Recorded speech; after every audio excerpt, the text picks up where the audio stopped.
So they're saying that anything that is other than just the flavor of tobacco, if you try to impart any flavors on it, they want to ban that. Governor Newsom wants to tax every mile you drive 30 cents. Yeah. How is that benefiting the people of California? Let's let all the criminals, the violent criminals, let them back on the streets. Thank you for my paycheck. How evil of a person are you? A little bit extra, a little bit more special.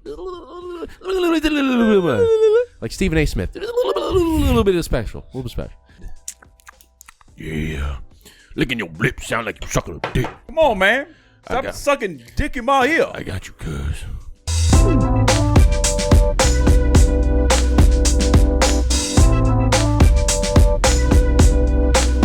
What's going on, everybody? Welcome back to another episode of the Burn Down Podcast. My name is Justin, a.k.a. Dapper Cigar. This gentleman is Eric, a.k.a. Brother Cigar. If you're new here, please hit the like button, hit the subscribe button, hit the bell. Check out our website. It's burndownpodcast.com. You know the drill, okay? If you're listening, give us 5 stars. If you're watching, like, subscribe, comment. And today's episode, there has been... So Eric is a part of... I don't even know why I'm not a part of it, but we're a team. So Eric gets the emails and sends them to me, but he got an email from... They go to my personal email. Yeah, which... So we get emails from Cigar Rights of America, right? The CRA.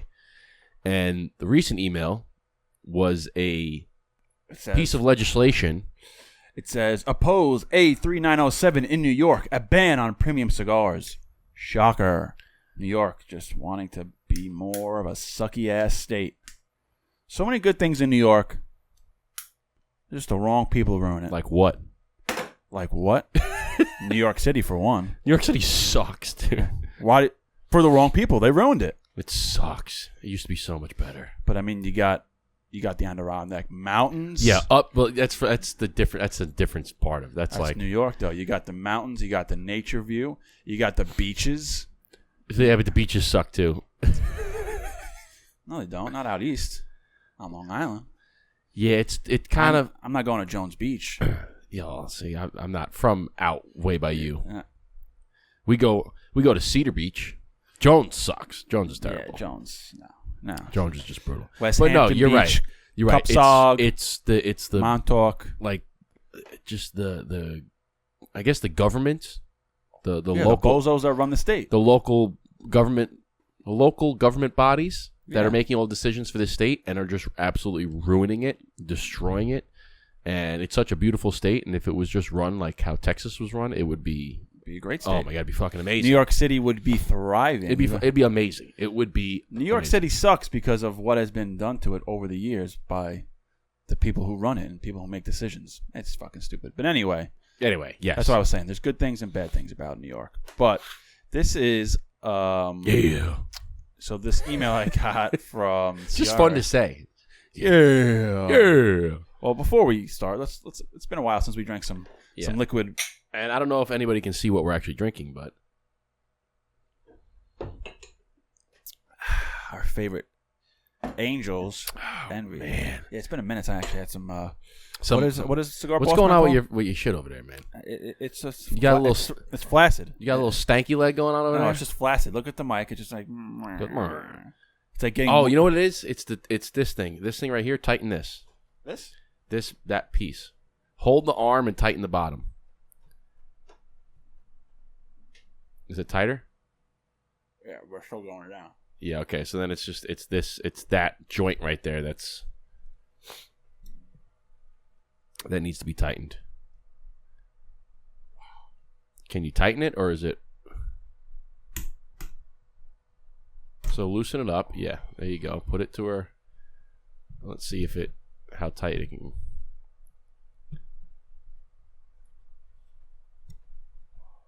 Okay. If it goes down anymore... Oh, it looks like we're solid. Okay, cool. You know, it starts looking like, you know, when you get morning wood, it's like bling, and it's slowly going... All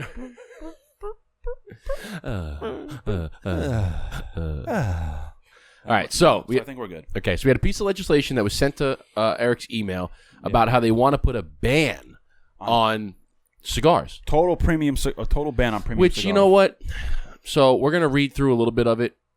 And I think they classified... It's not very long. All right, so let's read through it before we start Not the whole thing. It's not Give really. us It's the not even an bullets. article. It's just saying, hey, we need your help. Sign this piece of legislation. So what's the piece of legislation? I'm gonna look up the legislation. I think it was a. Oppose actually, I fucking got it right here. bill. Download the bill PDF. So here's the bill, So and it's in the assembly. yeah. So we need your immediate action to oppose Assembly Bill 3907, which proposes to ban the sale of premium cigars in the state of New York. As it stands, A3907 is drafted too broadly, unfairly categorizing premium cigars as flavored tobacco products despite their lack of artificial flavoring or enhancements. To protect freedom of choice and prevent harm to small businesses, A3907 must be appropriately amended to define the properties of premium cigars and exempt them from the bill. If A3907 isn't amended, the banning of premium cigars that will be the result of the bill will undermine consumer rights and devastate the livelihoods of local premium cigar retailers in New York whose businesses rely on these products.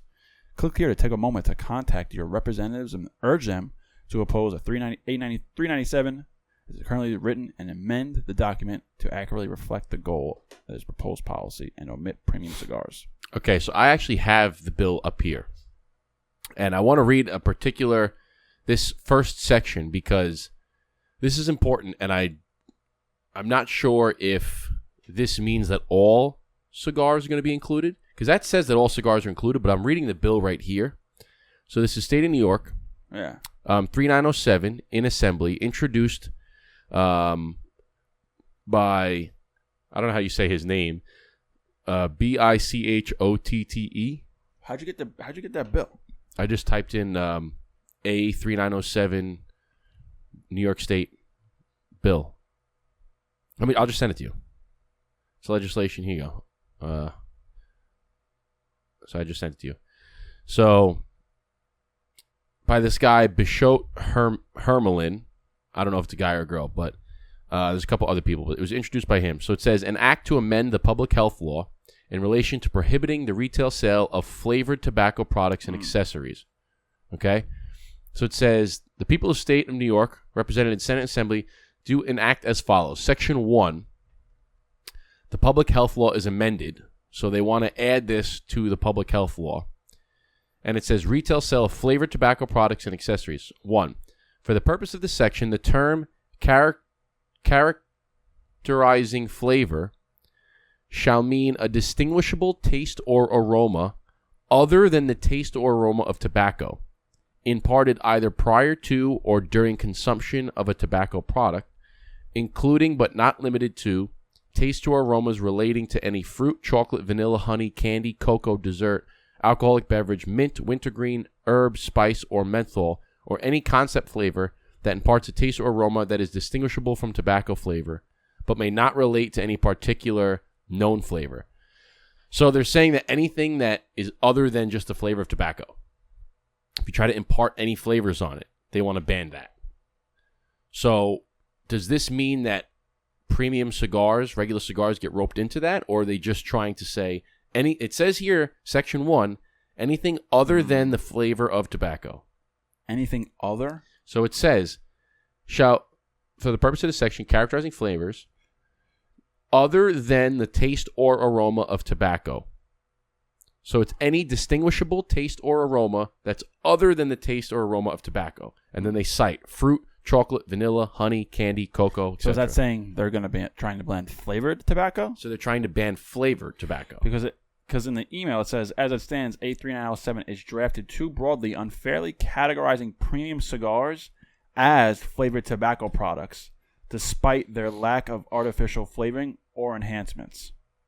So here it's saying that it's getting roped in. But in this, that's why I brought this up, because I read further into the bill, and it doesn't sound like that. That's Section 1. Section 2 says no tobacco business, firm, partnership, association, limited liability company, corporation, or other entity licensed pursuant to Article 20 of the tax law, or employees such entities shall sell or offer for retail sale tobacco products with a characterizing flavor or accessories that impart. Okay. Any tobacco business, partnership, okay, blah, blah, blah, blah, blah, that violates the provisions of this shall be subject to a civil fine of not more than $500. Okay. Now, Section 4, notwithstanding any law to the contrary, no enforcement agent, officer, or other law may stop, question, search, or arrest any person on grounds of or in relation to possession, consumption, or purchase of any product. Okay, for the purpose of inquiring. Okay. So the law, this bill, from what it sounds like, there's 4 sections to the bill. The first section describes what is known as, what they use as characterizing flavor. And characterizing flavor being anything other than the flavor of, or other than the taste or aroma of tobacco. Straight up tobacco. Okay. So if you're imparting anything else into the cigar prior to production or after production, that's what they're considering. The number 2 says that nobody can sell anything that has this characterizing flavor. Yeah. Section 3 says if you do and you get caught, you're going to get fined $500. And then Section 4 says that they can't just stop and search you. Like if you're a kid who's got flavors, you can't just stop and can't do the stop and frisk. No matter what. So, with all that said, are premium cigars at risk? Yeah. Why not? If they ban the flavored cigar, that's the next thing to go after. So I think that's more what Cigar Rights of America is saying, is that they're going after flavors. Don't let them win with flavored because premium is coming next. But there's a big market in the tobacco industry for people who smoke flavored cigars. And a lot of mom and pop shops rely on a lot of flavored cigars because that's what a lot of people consume. Just like why do you have to go? We've talked about this plenty of times. Why do you have to go? Let adults be adults. Let them make the decision. Okay. Like let adults be adults. Alcohol is perfectly legal. But why aren't you banning cigarettes then? If you want this big ban on cigars, flavored or not. You know why? It's because the little guy's not going to put up a fight. They make too much money off of cigarettes. It's just ridiculous. Yeah, you can't even compare the two. I mean, New York State goes and lets out criminals on the streets and puts up safe houses for people to do hard drugs, but now they want to go and ban premium cigars? It's exactly what I was saying before. New York is a great state, but the people who run it are dumb. Are you fucking kidding me? Are dumb. Just make it make sense, please. Please. The math ain't mathin'. The math ain't mathin'. No, it's right? stupid. But it's you get worried with all these I don't know, class action lawsuits, federal cases, bills, all the stuff they go after tobacco. Like, why are they so gun-ho on going after tobacco? Not just in New York, just in general, you know? Yeah. Have you heard of any other states that do that? Do what? Like, I've only heard of, have there been other bills issued in other states or brought to the state? I'm sure there has been. We just know in New York because New York is where we live. It says current status is in assembly committee. And there's co-sponsors: Linda Rosenthal, Kimberly Jean-Pierre, Rebecca Seawright, Inez Dickens. And then there's a whole bunch of Harvey Epstein, Deborah Glick. What is this? These are all people that are co-sponsoring the bill. Oh, so AKA losers. So see, here's the Senate version of the bill. AKA losers. So they have the Senate version of the bill. So what's the Senate version? Well, it's the same thing. It's just interesting how, wow, you can find a lot of shit. It's all public record too. And it tells you which law of the public health laws is affected. 1399-CC-1. Wow, this is cool, man. This is cool. Yeah. Oh, and it says, this shall take in effect on the 19th day after it shall have become a law. They give you the timeline of when they're trying to put it in place? No, they're just saying it on the 19th day after it's signed into law. Oh, that's when it goes into effect. But what is that? Why? Like, why it is... I don't understand. I'm not into how that works. All I can say is I don't like it.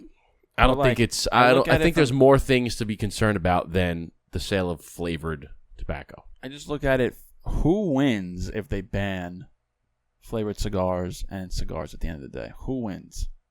Like, why? Who benefits from that? Okay, so let's say it happens. Can't sell cigars in New York anymore. What does that accomplish?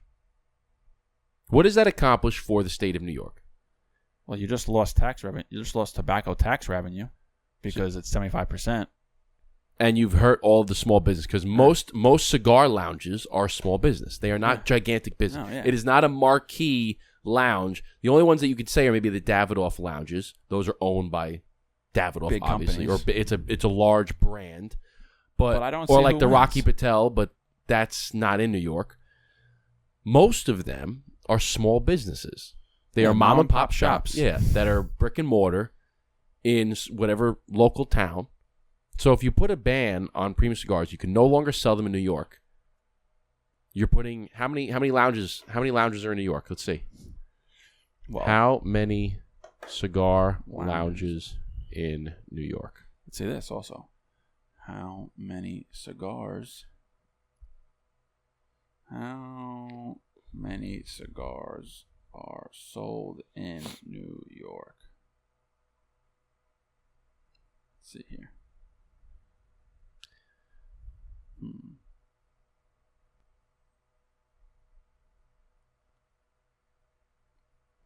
How many cigar lounges are there in New York?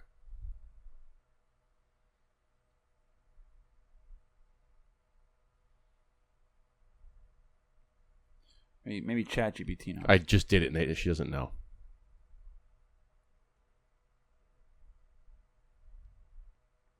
Give me an estimate.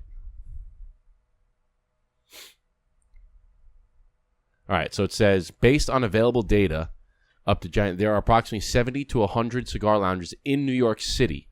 It says New York State has 16,759 registered tobacco and vapor product retailers. Okay, but that's that could be a convenience store. I'm talking about lounges. Oh, well, actual just straight up lounges. Because that could be a convenience store. That could be a smoke and hookah lounge. I'm talking about actual mom and pop, because we're talking about premium cigars. Okay? Obviously, like the vape pens and the backwoods, that's not what we smoke. We're not talking about that. So take a percentage of that. What do you think? Out of 16,000, you think 20%? Give me an estimate 10%? for the entire state of New York. 16.75. Let's see what she says. Okay, so it's across the entire state of New York, including areas outside New York City, there could be around 150 to 200 cigar lounges. However, this is just an estimate, and actual number may vary. Okay, so 200 lounges. So it's 200 lounges. So you're putting 200 lounges out of business. Yeah.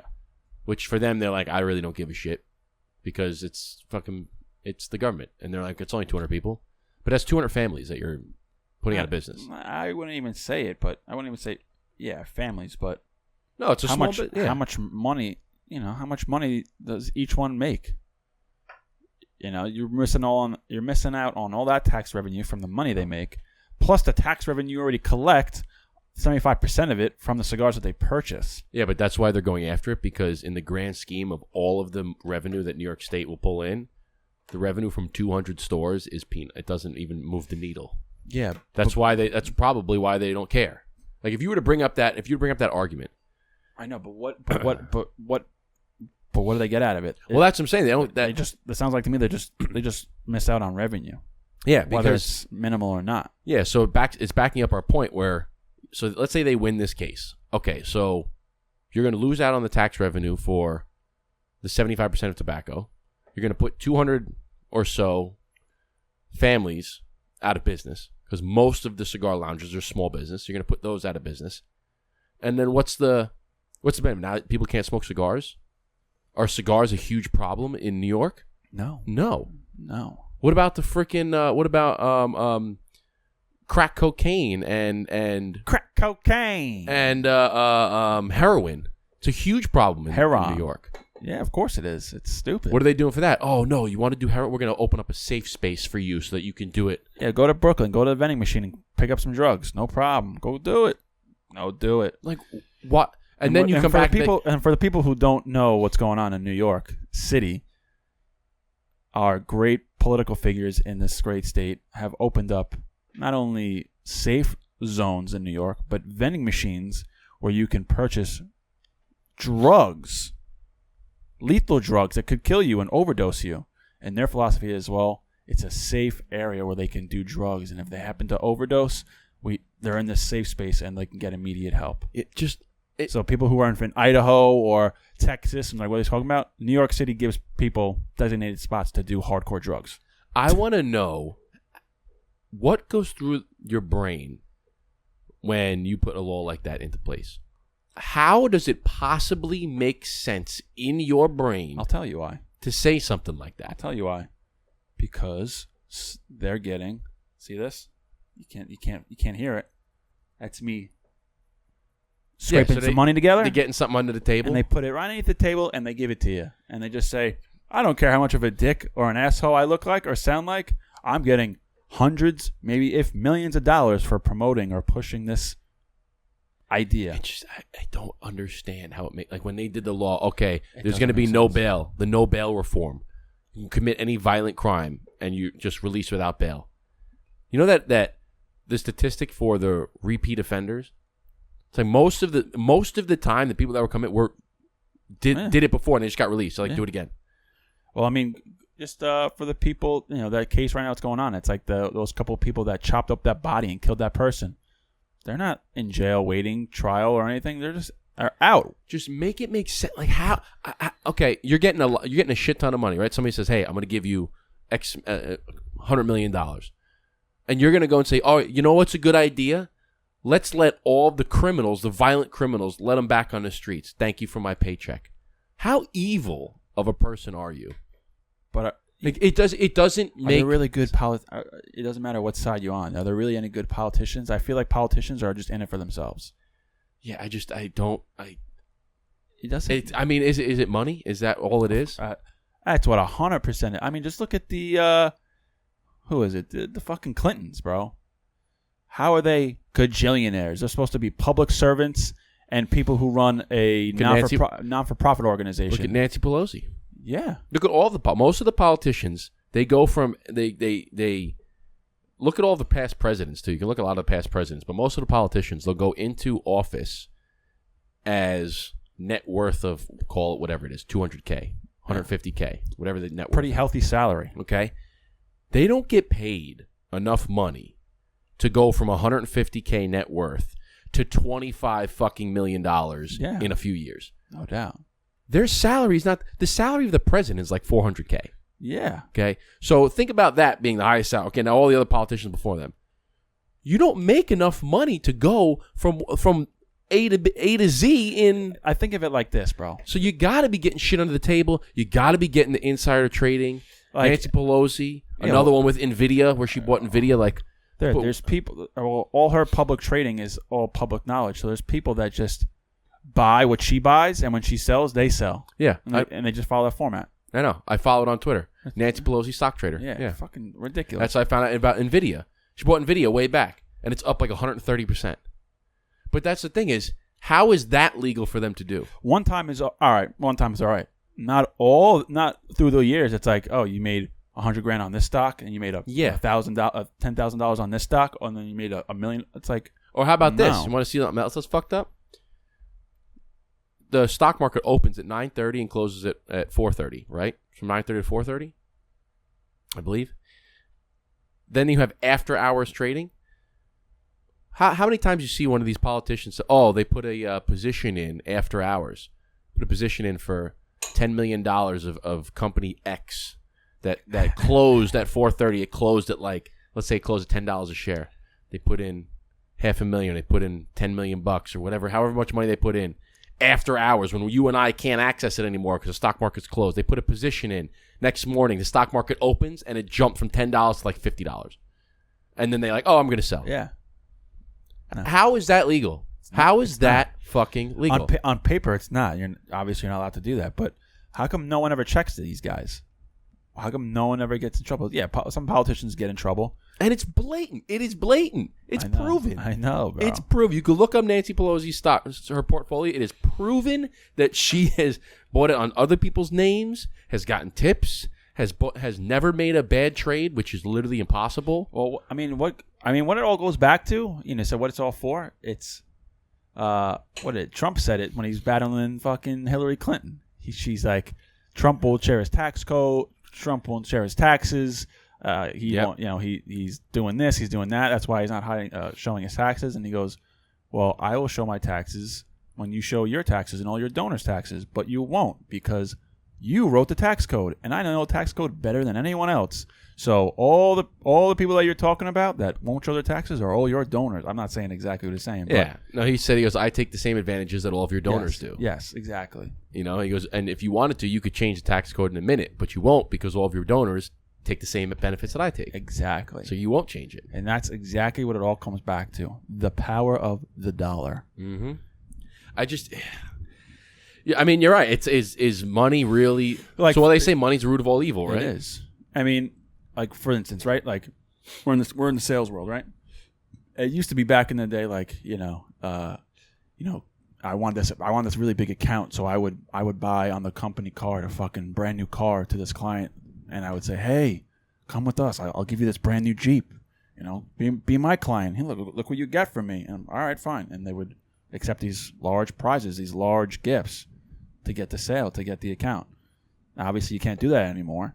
But that's essentially what's happening that's essentially what's happening in the government. To make these bullshit laws that make no sense. And but you know what? Like, why?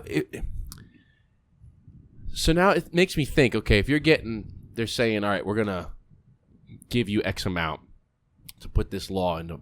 But what is the benefit of the law? Some of the laws don't make any fucking sense. Like, you can just, if you're going to pay them money to put this into law, I'm assuming that law benefits you somehow, right? Like, benefits the people. Well, that's what I'm saying. So, for instance, if you said, okay, hey, listen, here's what we're going to do, okay? I'll give you a big fat, for instance. I'll give you an example. Ready? This one that's going on right now. In California, Governor Newsom wants to tax every mile you drive 30 cents. Yeah.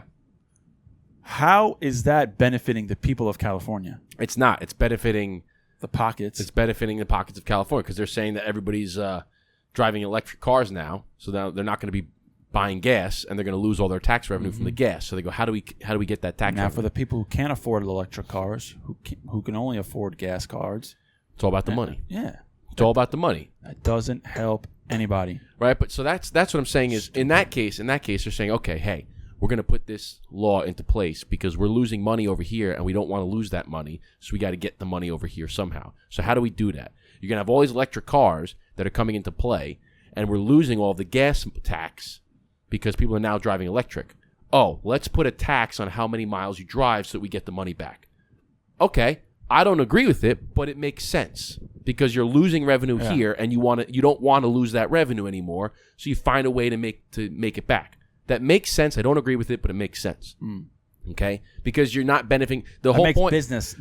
It makes business sense because the point of the electric car, right? If you really want to move away from the gas to benefit the people, they don't have to pay the gas tax. Now it becomes a whole nother problem because to supply the electric for all those cars, you don't just make it out of nowhere, right? Yeah. You're not getting the gas over here, but the amount of power that you need to provide to charge all those, it's generating even more money. You got to generate that power somehow. However, that's a going down a rabbit hole. But it makes sense because they're losing the tax revenue on the gas. They want to make it back elsewhere, so they tax the mileage. I get it. Don't agree with it, but I get it. With New York, I don't understand how the business case of it. Because where you had in California, you're losing the tax revenue on gas. You want to make it back. You put the tax on mileage. Business sense, I get it. Don't agree with it, but I get it. New York, there's no business sense because you're going to take away all the cigars. You're going to put some people out of business. You're going to lose the tax revenue on tobacco. What's the point to get cigars out of shops and so that nobody can smoke cigars in New York? Yeah. What's the benefit of that? And you know what I'm saying? Like if you were going to lose the... Not to go back off topic, but I don't even know if it makes business sense in California because it costs a shit ton to hold the electricity. No, that's what I was saying before. On what do they call it? On the grid or whatever you want to call it. That's what I was saying before. It doesn't make sense when you really dive into it. But yeah, at face value, I get it. Top level view. Right? I get it. I get the decision, the quick decision there. We're losing money here, so we got to raise more money here. So let's raise money this way so we can cover it. Yeah, it's like if they were saying, Okay, so let's say they had a tobacco tax on. What was the tax they did back in the day in New York? The fat tax or the sugar tax, right? Yeah. I don't know if that's still in place anymore, but like that would. Okay, I kind of get that. A sugar tax on sugary drinks and whatnot because you want to promote healthier, conscious decisions. All right. Again, but now you're dictating people's decisions. Just let them make a decision. If they want to be fat and obese, just let them be fat and obese. Then that's another rabbit hole because then that leads into other things and other costs. But let's stick with cigars. No, for instance, if you had, let's say there's premium cigars and there's flavored cigars. Let's say you ban flavored cigars. Okay, let's say everybody is smoking flavored cigars, and you're like, I want to ban flavored cigars, and you ban flavored cigars. Now everybody switches and goes to smoke regular cigars, and you've banned flavored cigars. And you're like, well, shit. Everybody was, or let's say you put a tax on flavored, right? You say I'm going to put a tax on flavored cigars because everybody's smoking it. I want to make some money, so you put a tax on flavored cigars, and everybody says, you know what? I don't want to pay a tax anymore. I'm going to go smoke regular cigars. And now as the state, you go, well, shit, we put a tax on flavored cigars, and now we're losing all the revenue because people are going to smoke regular cigars. Let's put a tax on regular cigars. We got to make that revenue back. That would be like everybody's driving gas, and now they're switching to electric, and they're losing the tax money on gas. So they say, you know what, we're going to tax that. With that, okay, I don't agree with it, but it would make sense business-wise. This one doesn't make any sense. You're going after cigars. You're going to ban cigars in New York. You're going to lose the 75% tax you're getting on the wholesale, and then you're going to put people out of business. Why? It's affecting nobody. Like, people smoking cigars isn't affecting. Doing drugs, doing heroin, doing hardcore drugs is affecting people. Heroin. I just was in a meeting yesterday, and I was talking to a lady who lost her son due to a fucking heroin overdose. That's a problem. That's okay. Yeah, it's already legal. It's bad to have, but cigars don't do anything to anybody. Did I ever tell you about the drop box that was at my parents' house? The drop box? Did I ever tell you about this? Don't think so. So I'm not going to say where it was, but at my parents' house, they live on a corner, right? And you know how you have the sidewalks and there's like the strip of grass in between the sidewalk and the street that goes around? One day my parents were like, I think mowing the lawn or something, and they noticed that a section of that piece of grass that's in between the sidewalk and the street, there was like a little square that almost looked like it was cut out. So my parents were like, the fuck? In their lawn? In the lawn, like in the grass. It looked like almost like a piece of sod. You know when you replace? Yeah. It looked like a small piece of sod. They're like, what the fuck is that? So they went over and they lifted it, and it's a hole. It's dug out a hole with like the lid being a piece of grass, and it's a drop box for drugs. So people would come in the middle of the night. The drug dealer or the person buying the drugs would come by, lift up the grass, drop the money in the box, put the grass piece back. They would drive away. The drug dealer would come, take the money out, leave the drugs, put the grass, and the person would come back and they take it was a drop box. What? My parents were like, what the fuck? Because they opened it up and there's like drugs like in the grass.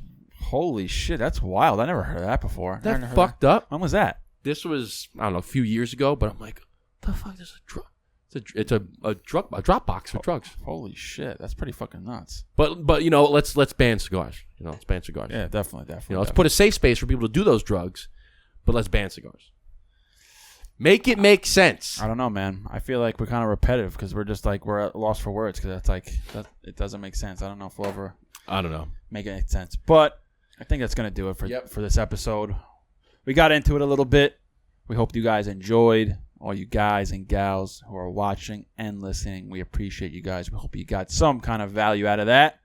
If you like this episode on YouTube, if you're watching, hit that like button, hit that subscribe, and hit that bell so you get notified every single time we drop a new video, new episode. Become a member on our podcast website, not our podcast website, burndownpodcast.com. Become a member, exclusive discounts to our sticks. And events. We do events. If you want to do an event, if you have an event, we do weddings, we do cigar socials, we do business networking events, We do golf outings. You name it, we can do it. If you're having an event and you'd like us to help make that event a little bit extra, a little bit more special,